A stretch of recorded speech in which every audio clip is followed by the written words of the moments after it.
Voice of Rahma. আসসালামু আলাইকুম প্রিয় দর্শক, আজকের ভিডিওটি এক গুরুত্বপূর্ণ বিষয়ে। কিয়ামতের আগে সংঘটিত হবে ৭২টি ভয়াবহ ফিতনা, যেগুলো আমাদের ঈমান, সমাজ এবং ভবিষ্যৎ প্রজন্মকে গভীরভাবে প্রভাবিত করবে। ফিতনা শব্দের অর্থ হচ্ছে পরীক্ষা, বিশৃঙ্খলা, বিভ্রান্তি বা বিপর্যয়। রাসূল সাল্লাল্লাহু আলাইহি ওয়াসাল্লাম বলেছেন, আমার উম্মতের উপর সবচেয়ে ভয়াবহ জিনিস হবে ফিতনা। এগুলো ধীরে ধীরে সমাজে ছড়িয়ে পড়ে এবং মানুষকে সত্য থেকে দূরে সরিয়ে দেয়। নবী সাল্লাল্লাহু আলাইহি ওয়াসাল্লাম বলেছেন, এই উম্মতের প্রথম যুগের মুমিনদেরকে ফিতনা থেকে হেফাজত রাখা হয়েছে। আখেরি জামানায় এই উম্মতকে বিভিন্ন ধরনের ফিতনায় ও বিপদে ফেলে পরীক্ষা করা হবে। প্রবৃত্তির অনুসরণ, ফিরকাবন্দি এবং দলাদলির কারণে এই ফিতনার সূচনা হবে। এতে সত্য মিথ্যার মাঝে পার্থক্য করা কঠিন হয়ে যাবে এবং ঈমান নিয়ে বেঁচে থাকা কষ্টকর হবে। একে অপরের উপর তলোয়ার উঠাবে এবং ব্যাপক রক্তপাত ও প্রাণহানি ঘটবে। তো চলুন দেরি না করে জেনে নিই কিয়ামতের পূর্বে সংঘটিত সেই ভয়াবহ ৭২টি ফিতনা কি। প্রথমেই আমরা এখানে ধর্মীয় বিভ্রান্তি নিয়ে কথা বলেছি। কিছু লোক নবী হওয়ার দাবি করবে, মানুষকে বিভ্রান্ত করবে। এগুলো কিয়ামতের বড় আলামত হিসেবে হাদিসে উল্লেখ আছে। কেউ কেউ কোরআনের আয়াতকে নিজের মতো করে চালাবে। মূল উদ্দেশ্য হবে বিভ্রান্ত করে মানুষকে পথভ্রষ্ট করা। ইসলামের নাম ব্যবহার করে অন্যায় করা হবে। এতে ইসলামের সৌন্দর্য ধ্বংস হবে ও ইসলামকে ভয়ের ধর্ম বানানো হবে। ইসলামকে যুগোপযোগী করার নামে বিকৃত ব্যাখ্যা দেওয়া হবে। ইসলামী বিধানকে সংস্কার নামক ফাঁদে ফেলে দুর্বল করা হবে। ইসলামকে অস্ত্র হিসেবে ব্যবহার করা গোষ্ঠী বাড়বে। তারা বিভ্রান্ত যুবকদের ব্যবহার করবে সহিংসতায়। মানুষ একে অপরকে সহজেই কাফের বলবে। এই মানসিকতা উম্মাহকে বিভক্ত করে ফেলবে। অশিক্ষিত লোকেরা ফতোয়া দেবে নিজেদের লাভে। এতে দ্বীনের ভুল ধারণা ছড়াবে। নব উদ্ভাবিত আমলগুলো ইবাদতের রূপ পাবে। মানুষ প্রকৃত সুন্নাহ থেকে দূরে চলে যাবে। নামাজের গুরুত্ব সমাজ থেকে হারিয়ে যাবে। অনেকে শুধু ঈদ বা জানাজার নামাজ পড়বে। সত্য বলা আলেমদের হেয় করা হবে। মিডিয়ায় ও সমাজে তারা ঠাট্টার পাত্রে পরিণত হবে। দুনিয়া প্রীতি ও অর্থকেন্দ্রিক ফিতনা। সুদ হবে সাধারণ লেনদেনের অংশ।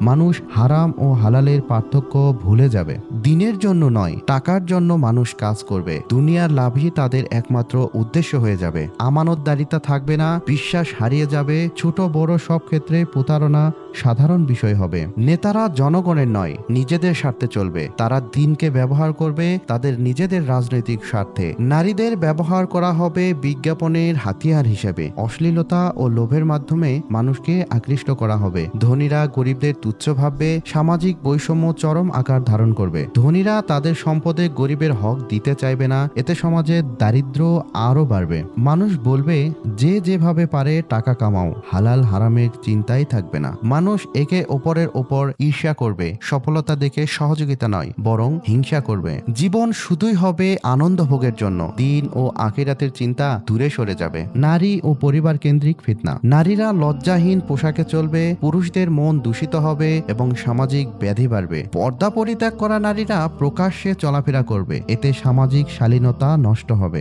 সন্তানরা পিতামাতার কথা অমান্য করবে। অভিভাবকত্ব থাকবে শুধুমাত্র নামে। বিবাহ বিচারে সমাজ ভরে যাবে। তালাকের আধিক্য বেড়ে যাবে। সংসার টেকানোর চেয়ে বিচ্ছেদ সহজ হবে। ব্যভিচার এমন পর্যায়ে পৌঁছাবে যে মানুষ তা আর লজ্জা মনে করবে না। আল্লাহর গজব তখন ঘনিয়ে আসবে। ইন্টারনেট ও মোবাইলের মাধ্যমে নৈতিকতা ধ্বংস হবে। তরুণরা হারাবে আত্মনিয়ন্ত্রণ। পরিবার হবে শুধু কাগজে কলমে। ভালোবাসা ও দায়িত্ব থাকবে না। নারীবাদকে ব্যবহার করে ইসলামের শত্রুরা মুসলিম নারীদের বিভ্রান্ত করবে। তারা পর্দা ও দায়িত্ব ভুলে যাবে। নারীরা পুরুষদের অনুকরণে সবকিছু করতে চাইবে। জেন্ডারের পার্থক্য ধ্বংস হয়ে যাবে। সোশ্যাল মিডিয়াকে গুনাহের মাধ্যম বানানো হবে। মানুষ পাবলিসিটি পেতে হারাম কাজ করবে। উম্মাহর বিভক্তি ও বিভ্রান্তি। মুসলমানরা নিজেদের মধ্যে যুদ্ধে জড়িয়ে পড়বে। মুসলিমের রক্ত মুসলিমের হাতেই ঝরবে। মাযহাব ভিত্তিক বিদ্বেষ ছড়ানো হবে। মুসলিমদের মধ্যে বিভেদ সৃষ্টি হবে। অনর্থক বিতর্ক হবে ধর্ম নিয়ে। দিন থেকে মানুষ মুখ ফিরিয়ে নেবে। মানুষ ইসলাম প্রচারে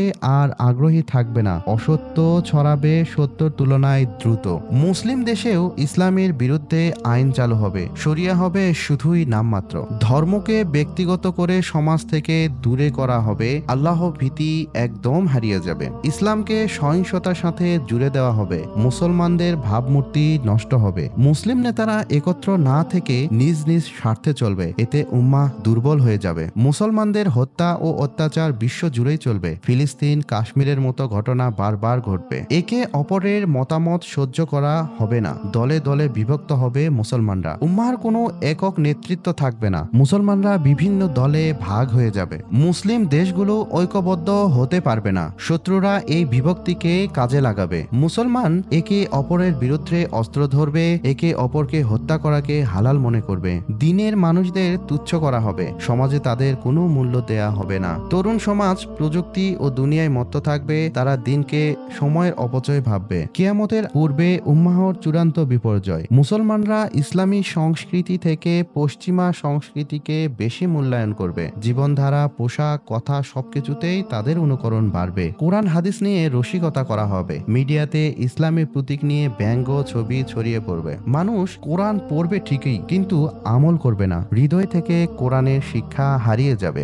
দিন ও দুনিয়ার জ্ঞান থেকে দূরে সরে যাবে মানুষ। অজ্ঞরা হবে নেতা আর জ্ঞানীরা থাকবে চুপ। কারো সম্মান নষ্ট করাকে হাস্যকর মনে করা হবে। সামাজিক যোগাযোগ মাধ্যমে মানুষকে লাঞ্ছিত করা হবে। মিডিয়ায় মিথ্যাকে সাজিয়ে পরিবেশন করা হবে। সত্যবাদীরা বিপদের সম্মুখীন হবে। তারা যাই করুক সমর্থন করা হবে। ন্যায় অন্যায়ের বিচার থাকবে না। সমাজের নেতৃত্বে নারীদের অগ্রাধিকার দেয়া হবে। পুরুষদের দায়িত্ব বোধ হ্রাস পাবে। খেলা, সিনেমা ও গান হবে জীবনের মূল অংশ। ইবাদতকে অপচয় বলে মনে করা হবে। জিকির, কোরআন ও নামাজ থেকে মনকে ফিরিয়ে নেওয়া হবে। অন্তর হবে কঠিন এবং অন্ধ। ভালো চরিত্রের মানুষকে পিছনে ফেলে দেওয়া হবে। জনপ্রিয় হবে দুষ্ট চরিত্রের লোকেরা। গুনাহ করা হবে ফ্যাশনের মতো। মানুষ গর্ব করে হারাম কাজ প্রচার করবে। পর্দার গুরুত্ব থাকবে না। মিশ্র পরিবেশ হবে ফিতনার অন্যতম উৎস। লোক দেখানো নামাজ পড়া হবে বেশি, কিন্তু আচরণে, কাজে, চিন্তায় ইসলামের ছাপও থাকবে না। পিতামাতা, শিক্ষক, বয়োজ্যেষ্ঠদের সম্মান করা হবে না। ছোটরা গর্ব করবে তাদের জ্ঞানে ও স্মার্টনেসে। মিথ্যা, নাটক ও চমক দেখিয়ে মানুষ খ্যাতি পাবে। সত্যবাদী মানুষ সাধারণের নজরে থাকবে না। সামাজিক স্বীকৃতি পাওয়ার জন্য মানুষ নিজেকে বিক্রি করবে। গোপনীয়তা থাকবে না, সবকিছু হয়ে যাবে পাবলিক। ইসলামকে ঘরে সীমাবদ্ধ করা হবে। সমাজ বা রাষ্ট্রে এর কোনো প্রভাব থাকবে না। জাহান্নাম, আযাব এইসব নিয়ে মজা করা হবে, ভয় নয়। মানুষ হাসবে শাস্তির কথা শুনে। তরুণরা থাকবে মোবাইল, গেম আর ফ্যাশনে ব্যস্ত। তারা দিনের ভার বহন করতে পারবে না। চমৎকার বক্তৃতার আড়ালে থাকবে ফাঁকা কথাবার্তা। বাস্তবে থাকবে না আমল বা চরিত্র।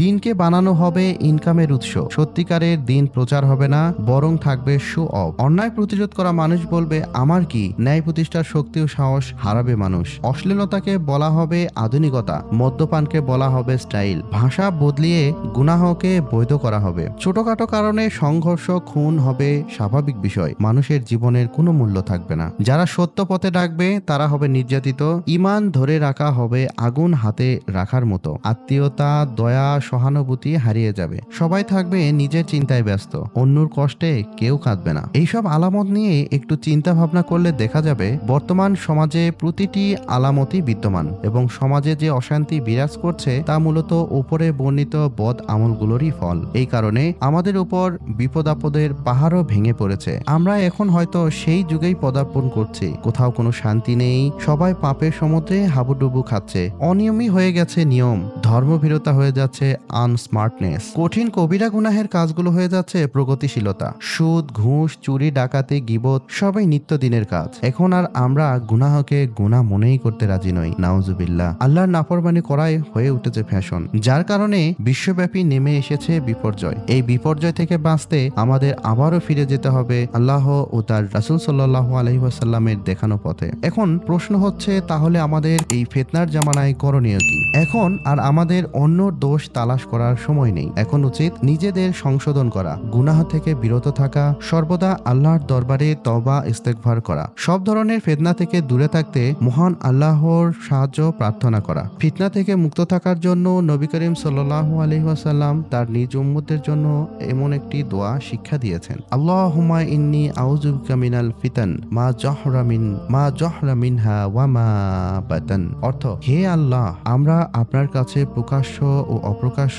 সব ফিতনা থেকে পরিত্রাণ চাই। বর্ণিত দোয়া পাঠের পাশাপাশি ফিতনা থেকে বাঁচতে করণীয় হলো চোখের গুনাহ, অশ্লীলতা, অন্যকে কষ্ট দেওয়া, অন্যর হক নষ্ট করা, সুদ ও ঘুষের গুনাহ থেকে নিজেকে যথাসাধ্য বাঁচানোর চেষ্টা করা, কোরআন ও সুন্নাহকে আঁকড়ে ধরা, সৎ মানুষের সহবত গ্রহণ করা, সঠিক জ্ঞান অর্জন, নফসের বিরুদ্ধে জিহাদ, নিয়মিত নামাজ ও জিকির। এই ধরনের অপরাধের ব্যাপারে সর্বদা নিজ পরিবার, পরিজন ও বন্ধু মহলকে সতর্ক করতে হবে। প্রিয় ভাই ও বোনেরা, এই ফিতনাগুলো যদি আজ আমাদের চারপাশে দেখতে পান, তাহলে বুঝে নিন কিয়ামতের সময় অত্যন্ত নিকটে। এখনই সময় আল্লাহর পথে ফিরে আসার। আল্লাহ আমাদের বোঝার এবং মানার তৌফিক দান করুন।